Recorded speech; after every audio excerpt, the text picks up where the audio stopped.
नमस्कार, म लक्ष्मी पौडेल घिमिरे सैना महिना 3 मुर्गिया रूपन्देही नेपाल लुम्बिनी प्रदेशबाट आजको यस शुभ बिहानीमा म छोरी नामक शब्दमा मेरा शब्दहरू जोड्न चाहन्छु। कृपया सुनेर साथ दिनुहोला र सुनिसके पछाडि यहाँलाई जस्तो लाग्छ त्यस्तै प्रतिक्रिया जनाउनु भयो भनेदेखि आगामी दिनमा मैले गर्ने मेरा सिर्जनामा केही परिमार्जित गर्न सक्छु भन्ने शुभभावका साथ अब भने सुरुवात गर्दैछु।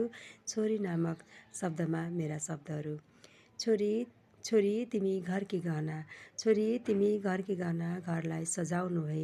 छोरी तिमी घरकी गहना घरलाई सजाउनु है। तिमी सुन चाँदी हिरा मोती बन्नु है।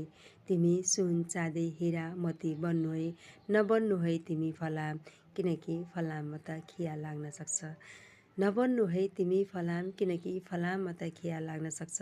तिमी सुन चाँदी हिरा मोती बन्नु है। अनि नाक कान घाँटी अनि हातमा सजिनु है। सबैलाई सजाउनु है तिमी घर परिवारलाई मिलाएर राख्नु है। सजाउनु है सबैलाई तिमी घर परिवारलाई मिलाएर राख्नु है।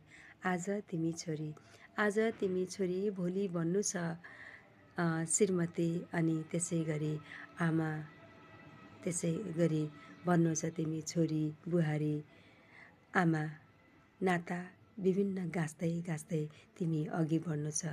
तिमी त्यस घरलाई सजाउनु छ जुन घरमा तिमी रहन्छौ। तिमी त्यो घर मात्रै होइन, तिमी देशलाई सजाउनु छ जुन देशमा तिमी रहन्छौ। आज छोरीलाई धेरै लाञ्छना लगाइरहँदा तिमी पनि विचलित नहुनु है। तिमी कठोर नारी होइन, तिमी त एउटा अब्बल नारी बन्नु है। तिमी हिम्मतवाली नारी बन्नु है। तिमी हिम्मतवाली नारी बन्नु है। तिमी त सङ्घर्ष गर्ने नारी बन्नु है। तिमीलाई कसैले केही भन्दैमा फरक पर्दैन। तिमी आफ्नो बाटोमा लागिरहनु है, अघि बढ्नु है। तिमी सगरमाथा चुम्नु है। तिमीले त्यही शिखरलाई चुम्नु छ। तिमी आज डराउने होइन, लड्ने होइन। तिमीलाई लडाइए तापनि तिमी उठ्नु छ। तिमीलाई लडाइए तापनि उठ्नु छ, किनकि तिमी त अब्बल नारी, तिमी त अब्बल छोरी, तिमी त अब्बल श्रीमती अनि तिमी त अब्बल आमा।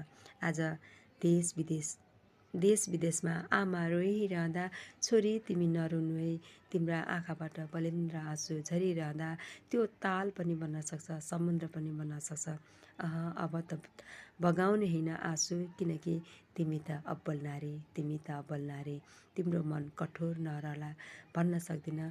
तिम्रो मन निर्मल छ, कमल छ, तर पनि तिमी अलिकति पनि नडगमगाउनु है। तिम्रा पाइला सधैँ सधैँ अगाडि बढाउनु है अनि शिखर चुम्नु है अनि शिखर